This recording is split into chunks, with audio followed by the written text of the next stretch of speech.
All right, I'm sitting here with Mr. Perry Tanner. He's got some news for us. Tell me what's going on, Mr. Tanner. Well, last Saturday I found out that I had a daughter born in 1965 down in Baytown when I was 19 or 20 years old. And her name is Kim Hord. She's a school teacher in Katy. And it's been an exciting day that day, and it's been an exciting week. Kim is coming this morning to spend the day, or part of a day, visiting with me and some of my friends and family. And we're going to show her how Tanners live. She was adopted by the Smith, and she has a teaching in Katy, Texas, and she was raised by a professor at Texas A&M. And her adoptive parents have deceased, so she started looking for her natural parents, and she found me. I'm 78 years old and looking very forward to meeting my daughter. Let me ask you this right quick. What went through your mind when you found out that, now you have other children? I have a daughter and a son. And I had another daughter, and what popped in my mind was when I lost Julie Monday before she graduated from Sam Houston in a head-on collision, that I was lucky now to find Kim. Wow. Very lucky. And the other daughter and your son is? Tammy's excited. They're excited about it, huh? Tammy's really excited because she lost a sister. Wow. And she needs a sister. Right. Luke is younger, and he's excited also. Yeah. And now you have some land here, and she can come out and ride the horses and hang out with you and get to be about country folks. Yeah. Yes. So when you told me the news and you said you had a new daughter, I'm thinking, okay, you're good. I'm good to go, and I'm fortunate. Yes, yeah, I am. But very the thing about it is, Mr. Tanner, what gets me is when I first seen you, the excitement on your face told me something good was happening. You know, it was outstanding. It's been an outstanding event for our life. My wife is excited. Wow. She always wanted a daughter, and this is close, very close. Wow. So your thoughts this morning, did you have the goosebumps? Did you have, and you was out here earlier this morning building a fire. We're outside right now, and we do this countryfied. A combination of exhilaration and anticipation, and looking really forward to meeting Kim. Right, right. Well, congratulations, and we can't wait for her to get her. Her name is Kim, and we're going to get some thoughts from Kim before you meet, and we're going to make it happen, okay? Thank you so much. All right. Good morning. How are you doing? I'm Tommy. Hi, I'm Kim. That's me. All right, so I drove in from Katy, Texas, about an hour and a half away, to meet my biological dad for the first time. I have known for as far back as I can remember that I was adopted. But I did not know anything about my biological family on either side. I sent off to Ancestry DNA about a little over a year ago, but it was 1 year ago when I got my results back and got on there. And I was at home with my daughter at the time. She wasn't feeling well, so I sat down, and in about 24 hours, I knew who my biological mother and father were. But I didn't do anything with that information because I didn't know how they would feel about that. So I just kind of sat on that. And about a week ago today, I got a phone call from someone who is my cousin, I believe. Anyway, her niece had contacted her because she saw me on Ancestry as a match and wanted to know, did she know who I was? And she did not, but she did a little digging and found out who I was and contacted me via Facebook Messenger and called me also. So I called her back. We visited for about 45 minutes, and about 2 hours later, I was speaking to my biological father, and we arranged this meeting. So here I am today. So let me ask you this, on your way here, what was your mindset? What was you? I was very excited. My husband asked me this last night. He goes, are you nervous? And I wasn't at all. I do a good job of, I can compartmentalize things in my life. So until I'm in a situation, I just do what I'm doing at that time. So it wasn't until about 10 minutes ago that I really started thinking, okay, what's going to happen here and how's this going to go? Wow. So are you ready to meet him? I am. All right. Well, just give me a couple of seconds. We're gonna walk over, and Angela's gonna walk over and get with him right quick, and let y'all meet in the middle. Okay. Sounds Remember good. that song? I do. Yes. Y'all ready? I'm ready. Y'all ready? Yeah, he's getting the camera. Should I keep my glasses on? Whatever you want to do. How's that? There you go. Looking good. All right, here we go. Ooh, an exciting moment.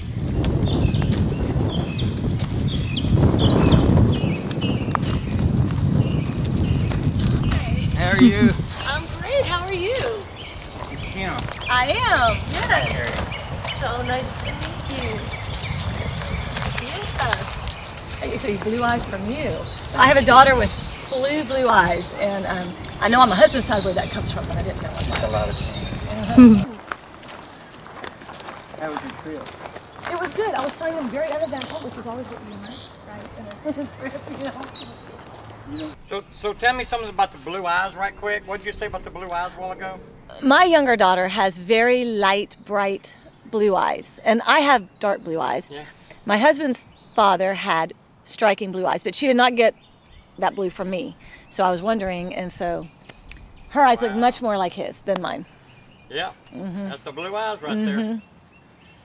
Wow. She came by him honest like. We've lived on Jefferson Street since 1973.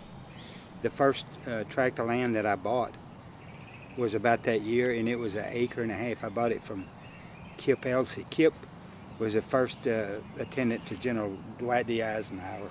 He was somebody. And he drove a Rolls Royce, a Silver Street. And when I met him, this was a dirt road in the mud. When it rained, when you came up that hill, you walked up it. Oh. And so John Bunyan Cook owned this old farm, and eventually we paved that road. But I built a house down there in '74, and of course lived there until we sold it, say maybe 8 or 9 years ago. So how much land you have here? Over on this side of the road we have 65 acres. We bought the residue of the John Bunyan Cook farm. You see these old barns? He built them back in the early 1900s. He supplied the White Kitchen with this farm, everything that he served. He also owned the land under the high school and under Chico. It was quite a bit larger. We just bought the residue. And so I've lived on Jefferson Street A long time. a long time, yes.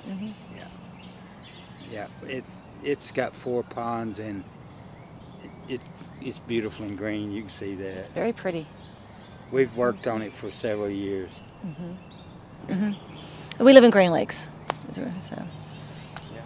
We just go to Mo's place all the time. that's just right down the street. We moved out there when we got married, so we've been there for almost 26 years. Wow. Wow. What year did you get married? 97. 97. Perry's been a Livingston boy ever since I can remember. 1970.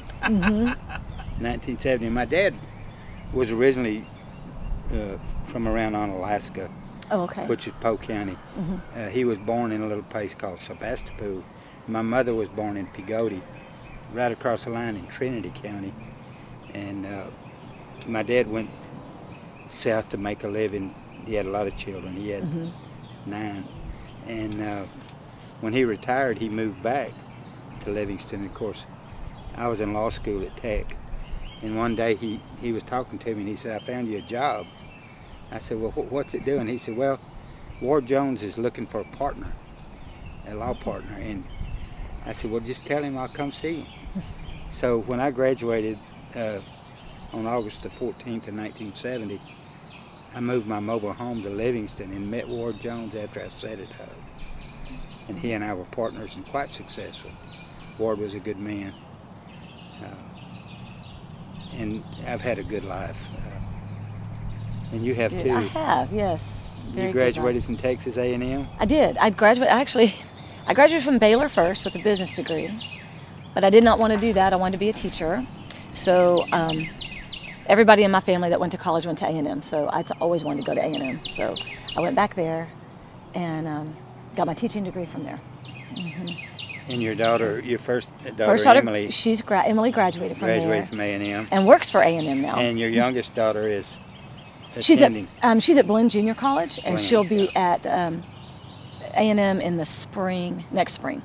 I think you communicated with some of them, haven't you? I have, yes. Which ones have you communicated with? I would have to look to be sure, but your youngest sister, I think, is it Darlene? Because she said I'm the last of the bunch, Darlene. and she said the youngest. Gina is the Gina one. Bracken. Gina is the one I've Yeah. kind of got this whole thing going. And Gina called me Saturday. Oh, did she? Good. Yeah. Told me I was lucky. Yeah. Oh. They own a farm in Thicket. She said something about Thicket.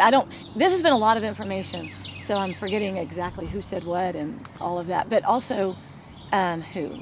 Denny? Who? Denny? Denny is Al Tanner's daughter, my Okay. brother, and her name is Talbot, Denny Talbot. Okay, so we've had some Facebook conversations and friending and things like that. So. And that's mostly about all you've really communicated with? You and your wife, Darlene, Denny, Gina, Tammy. Tammy sent me a message on my Facebook. Daughter. Yes. Yeah. Jordan did not send me a message, but she sent a friend request on Facebook, which Yeah. I confirmed. I think that's all. Well, you'll be getting more. Okay, and I may be missing some, but it would be hard for me to tell you how many nieces and nephews I have, right, and how many grandnieces and nephews. We have a lot. I mean, quite a few. We have a large extended family, quite large. And other than the Tanners, there's the Collinses. My mother is a Collins. Both of our forefathers fought at San Jacinto Battleground. And they got their big tract of land. Oh, okay. And there's a story behind them too. But we're proud of our heritage. Well, good. Back in the early days of the Texas Revolution. My grandmother, she's really my dad's she married my grandfather, but I was like 2 years old or something. But she was very involved in Texas history and finding out genealogy of people. Smith? Yes. So she found out the Smith, but also her own. So she was very involved in. What was her maiden name? She married a Mr. Presbo, but before she was a Presbo, oh my gosh. It'll come to me. We'll look it up. It'll come to me. But she was, of course, in the Daughters of the American Revolution, Daughters of the San Jacinto Dames, and was very, very involved in that. And in Houston, there's a little log cabin that's on the Herman Park grounds, and she was instrumental in getting that there and kind of the docent for it and everything. So I've been interested in Texas history for a long time because of her mostly. Kim, I'm Perry Tanner, and I know you're my daughter. It's a pleasure. We're excited about having another daughter, and a lot of your cousins are excited about having another cousin, and all of my sisters are delighted to have another niece. Some of them will be here today. They're driving in for lunch, and it's an eye-opening experience for me, as I'm sure it is for you. It is. I've been very excited. I'm so happy to meet you, and the extended family that's coming. So this has been a very quick journey to get here. It seems like I waited a very long time, but then it happened all of a sudden. It happened quickly. There's a light that's always been shining on my path, and I would say that the ability to know you is part of it. I've been very fortunate. There's many stories about why you go down the pathway you go down, and mine has been anointed. I came from a poor, socioeconomically deprived background, and I've been very successful in terms of having a roof over my head and food on the table, and that's my expression about when I got rich, when I had all I wanted to eat. Yes. And I had a roof over my head. And we have that now. I guess you've been fortunate in the sense. I've been very fortunate, yes. I've had a blessed life and more blessings to come. Your dad is Professor Smith? He was a professor at A&M. And he taught? He taught computer science, but he taught it in the College of Business. And then his favorite thing to do was he would help those kids that were getting their doctorates. He would sit on their dissertation committees and advise them, and that's what he really liked doing. And you got your first degree from Stephen F. Austin? No, my husband went to Stephen F. Austin. Your husband did, and you got your first degree? Oh, my first degree is from Baylor. Baylor. And then my second degree is from A&M. A&M. We've got several degrees from A&M. We own a pretty good chunk of the foundation. Yeah. It was gotten more expensive now. It has. It's a lot more than when I went there. It was not very expensive at all. And the one thing I would say to let you know, you've been blessed to have that set of parents, because if I had tried to support you when I was 19, I was trying to go to Lee Junior College.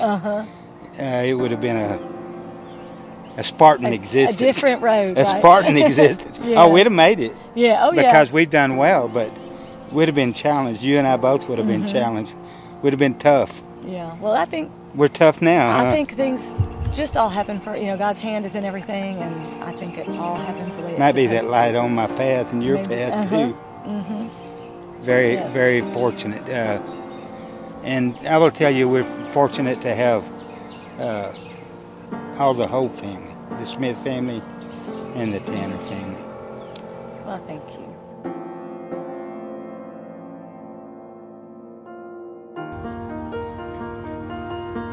You have to get it level and then pick it up.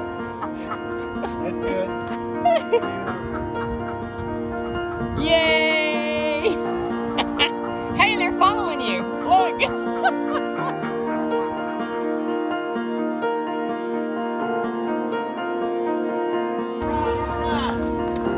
Go, y'all. We gone? All right. Yeah. We had fun. Yeah, give me a hug. Yeah, thank you so much. Brother Perry? Ah!